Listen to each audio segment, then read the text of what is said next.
Hello everyone, how are you all? I hope that you all are safe and healthy. मुझे उम्मीद है कि आप सब कोरोना वायरस से सेफ होंगे, हेल्दी होंगे और साथ ही साथ अपने अपने घर पर होंगे। Friends, welcome to my channel online GK academy. Let's learn and spread some knowledge. And friends, मुझे उम्मीद है कि आप सबको द 7 न्यू वर्ल्ड वंडर्स के बारे में तो पता ही होगा। मीन्स दुनिया के 7 अजूबे, जिनमें से great wall of China, Christ the Redeemer which is a statue, Machu Picchu, Chichen Itza, Roman Colosseum, Petra and Taj Mahal, ये सब वर्ल्ड के 7 वंडर्स हैं। बट आप में से कई लोग ये सोचेंगे कि यार, तो पिरामिड ऑफ गीज़ा भी तो एक 7 वंडर में से एक है। बट नो, आज इस वीडियो में मैं आपकी कन्फ्यूजन दूर कर देती हूँ। ये जो 7 मैंने अभी नेम बताया और ये जो इस पिक्चर में है, यही रियलिटी में द 7 न्यू वर्ल्ड वंडर्स हैं। एक्चुअली जो the great pyramid of Giza है वो 7 वंडर्स ऑफ एंशियंट वर्ल्ड है। वर्ल्ड एंड एंशियंट वर्ल्ड में काफ़ी डिफरेंस होता है। एंशियंट वर्ल्ड मीन्स जो पुराने ज़माने के बारे में हो, एंड वर्ल्ड मीन्स जो मॉडर्न वर्ल्ड है। सो अब आपकी ये कन्फ्यूजन आई थिंक दूर हो गई होगी कि ये जो the great pyramid of Giza है ये 7 वंडर्स में से नहीं है बट वर्ल्ड के 7 वंडर नहीं, एंशियंट वर्ल्ड के 7 वंडर्स में से एक है। एंड ये जो सारे नाम है ये सब 7 वंडर्स ऑफ द वर्ल्ड हैं। एंड आई होप कि आप ये मेरा वीडियो लास्ट तक ज़रूर देखेंगे and please enjoy this video. Thanks for watching my videos, thanks for support. Please like, share and comment this video and please subscribe my channel. अगर आपने अभी तक मेरे चैनल को सब्सक्राइब नहीं किया प्लीज़ कर लीजिएगा और बेल आइकन हिट करना ना भूलिएगा।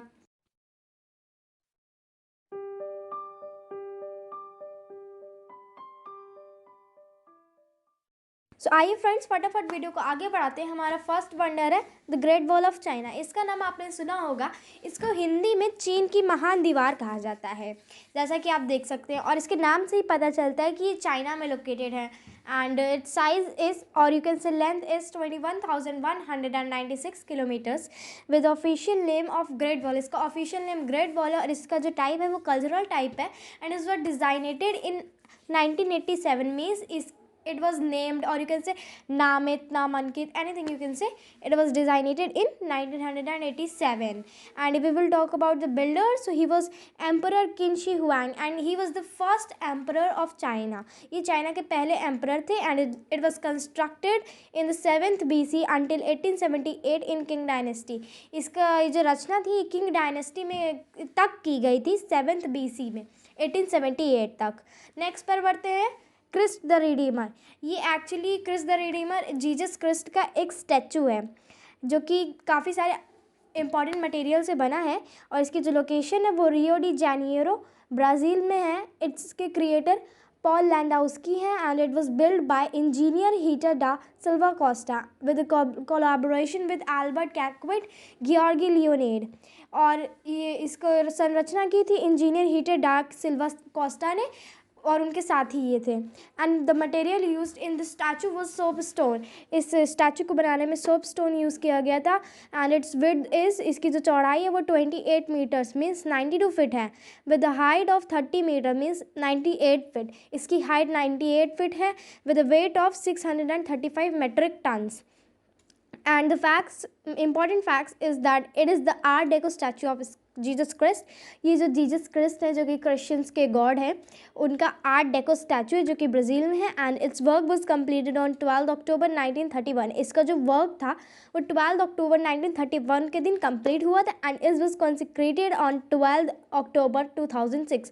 और इसकी कंसिक्रेटेड मीन्स पवित्रता की गई थी, हॉली किया गया था इसको 12 अक्टूबर 2006 को। And it was designated in 2001। इसकी पवित्रता सन 2001 में की गई थी। And the last important fact is that it was situated in Tijuca Forest National Park. इसका main point Tijuca Forest National Park है। ये एक नेशनल पार्क है ब्राज़ील का, काफ़ी बड़ा है। The next one is Machu Picchu. Machu Picchu आपने सुना होगा, इसकी लोकेशन पेरू में है। एंड ये एक लाइक विलेज सिविलाइजेशन टाइप का है। इसकी हम फैक्ट्स की बात करें सो इट्स कल्चर वॉज, इनका सिविलाइजेशन के थ्रू ये बनाया गया था। And it's named was 1983 it was designated. It is situated on a mountain ridge which is 2430 meter high in Machu Picchu district Cusco. ये एक माउंटेन रिज पर है, सिचुएटेड है, जो कि 2430 मीटर की ऊंचाई पे है। And its location is eastern Cordillera of southern Peru. ये सदर्न पीरू में लोकेटेड है विद अ हाइट 2430 मीटर्स की ऊंचाई पर ये है and it was founded in 1450. इसकी खोज 1415 में की गई थी and it was abandoned in 1572. Let's move to the next one which is Chichen Itza. Chichen Itza आपने सुना होगा, ये एक स्टूपा टाइप का है and it's located in Yucatan Mexico. ये मैक्सिको में है. इसके फैक्ट्स की बात करें सो आप इसमें देख सकते हैं what is Chichen Itza. So Chichen Itza is an ancient city in Mexico that is best known for its large pyramids. It is considered to be one of the 7 wonders of the world. ये जो chicken Itza है ये Mexico में है और ये सबसे ज़्यादा अपने पिरामिड्स के लिए प्रसिद्ध है और ये 7 वंडर्स ऑफ द वर्ल्ड में से एक है. If we will talk about location so it's located in Yucatan Peninsula in the east of Mexico. ये मैक्सिको के ईस्ट पार्ट यूकेटन पेनिनसुला में लोकेटेड है. So who build Chichen Itza? So it was build by Maya people. Mayan एक type की civilization है, Mayan civilization. The next question is that when was it build. इसको बनाया कब गया था? सो many of the greatest buildings were built during the classic period 625 to 800 AD के बीच में इसकी रचना हुई थी. And what does chicken Itza mean? Chicken Itza का मतलब क्या होता है? Chicken Itza means at the mouth of the well of the Itza means Itza के जो वेल है उसके माउथ पर. And the next thing is that, did you know, on certain dates in spring and autumn, the position of the sun on the Great Pyramid causes shadows that look like a huge serpent slithering down its north staircase. इसकी जो shadow है कभी कभी spring और autumn season में ऐसी आती जैसे कि ह्यूज सर्पेंट हो. And the 13 ball courts have been found throughout side. इस साइट में 13 बेल कोट्स पाई गई हैं and around 1000 stone columns are found at the site. इस साइट में कम से कम नहीं 1000 स्टोन कॉलम्स पाए गए हैं. El Castillo is the most famous pyramid at Chichen Itza. और चिकन इट्ज़ा में सबसे फेमस पिरामिड एल कैस्टिलो सबसे फेमस है. And in 2014 it was estimated to receive over 1.4 million visitors a year. इसको एक साल में 1.4 मिलियन विजिटर्स आए थे सन 2014 में. और ये मेक्सिको में सबसे फेमस टूरिस्ट प्लेस है.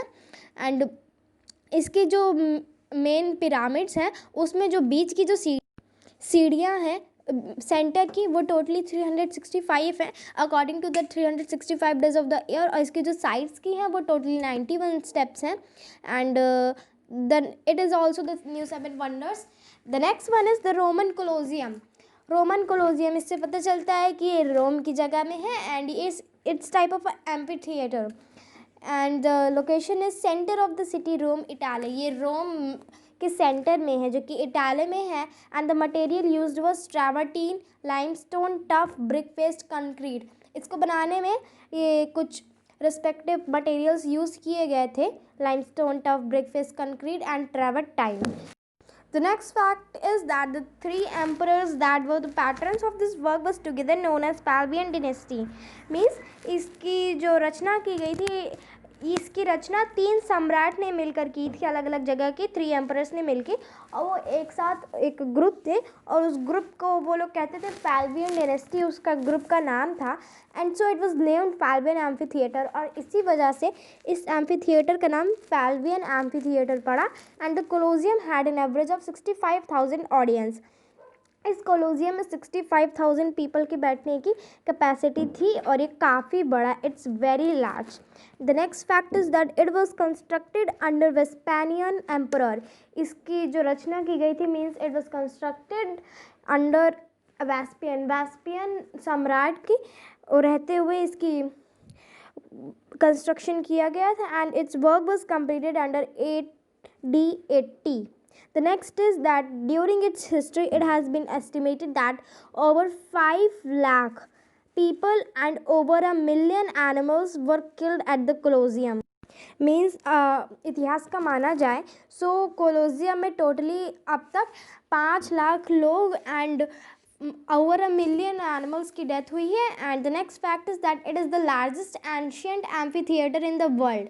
ये दुनिया का सबसे बड़ा एंशियंट मीन्स पुराना एम्फी थिएटर है. एम्फी थिएटर मीन्स जहाँ पर लड़ाई होती हो, the people fight with animals. You can see in the pictures, you must have seen in the English pictures. The next one is Taj Mahal. Taj Mahal तो अपने देश की शान है। ताजमहल जो कि इंडिया में है, हर भारतीय को पता है, क्योंकि every Indian is proud of it. And it is situated on the southern bank of river Yamuna. ये यमुना के सदर्न बैंक में सिचुएटेड है। And it's आर्किटेक्टेड it's Ustad Ahmad Lahori. And facts about Taj Mahal is that Shah Jahan was inspired to build Taj Mahal while grieving his wife's death. जब शाहजहाँ ने अपनी बीवी मुमताज़ के लिए ये महल बनवाया था उनकी याद में। During British rule the gardens were change to look like lawns in London. British rule के तहत जब ब्रिटिशर्स आए थे इंडिया में तो उन्होंने इसको एक लॉन टाइप का लुक दिया था, इसके गार्डन्स का लुक एकदम चेंज कर दिया था। And the construction took 22 years and cost approximately 32 million rupees। ये जो कंस्ट्रक्शन इसमें टोटली 22 years लगे थे and 32 million rupees whose cost in 2020 will be 70 billion rupees, जिसकी कीमत अब 2020 में 70 billion rupees और 5.1 लाख करोड़ INR के हिसाब से 5.1 लाख करोड़ होगी। Means that too much rupees that was required to make this and the time taken to build was 22 years। इसको बनाने में टोटली 22 साल लगे थे। Number of workers were used in 22,000 इसमें टोटली वर्कर्स लगे थे जो कि आर्टिसंस, आर्किटेक्चरर्स और काफ़ी सारे अलग अलग टाइप के वर्कर्स थे। And its height was 240 feet. We will talk about the architecture. इसके आर्किटेक्चर की बात करें ताजमहल की, so it's a combination of Persian architecture style, Islamic architecture style and Indian architecture style. ये तीनों स्टाइल से मिक्सअप होकर ये ताजमहल बनाया गया था, but the most was Islamic architecture style. The next one fact is that it was commissioned in 1632 by Mughal emperor Shah Jahan whose work continued till 653। इसकी जो निर्देश था, इसका ऑर्डर दिया गया था 1632 में शाहजहाँ से, जिसका वर्क 1653 तक चला था। और शाहजहाँ मुगल एम्परर थे, मुगल सम्राट। And next and the last one of the 7 wonder is Petra. Petra actually एक थिंग नहीं है, ये एक सिटी है। इसको रोज सिटी भी कहा जाता है। And its location is an archaeological city in southern Jordan. ये सदर्न जॉर्डन की एक आर्कियोलॉजिकल सिटी है। And its area is 264 square kilometres. Its elevation is 810 metre and it was build early as 5th century BC। विजिटर्स 1 million in 2019। इसके visitors 1 million थे 2019 में। And it was inscription in 1985। It remained unknown to the world when it was rediscovered by Johann Ludwig Burckhardt. So friends, मेरा video आज का यहीं तक था। Thanks for watching my video, thanks for your support and thank you so much. और friends, मुझे उम्मीद है कि आपने मेरा ये वीडियो एंजॉय किया होगा और मुझे आई होप कि मेरा वीडियो आपको थोड़ा सा तो हेल्प ज़रूर किया होगा। Thanks and please like, share and comment this video. Please subscribe my channel and don't forget to press the bell icon if you don't want to miss any my new updated video। अगर आप नहीं चाहते कि मेरा कोई भी आने वाला नया अपडेटेड वीडियो मिस हो, तो प्लीज़ मेरे चैनल को सब्सक्राइब करिएगा और बेल आइकन हिट करना ना भूलिएगा। And thank you so much once again. And ये वीडियो आपके हर टाइप के कॉम्पिटिटिव एग्जाम्स में हेल्प करेगा।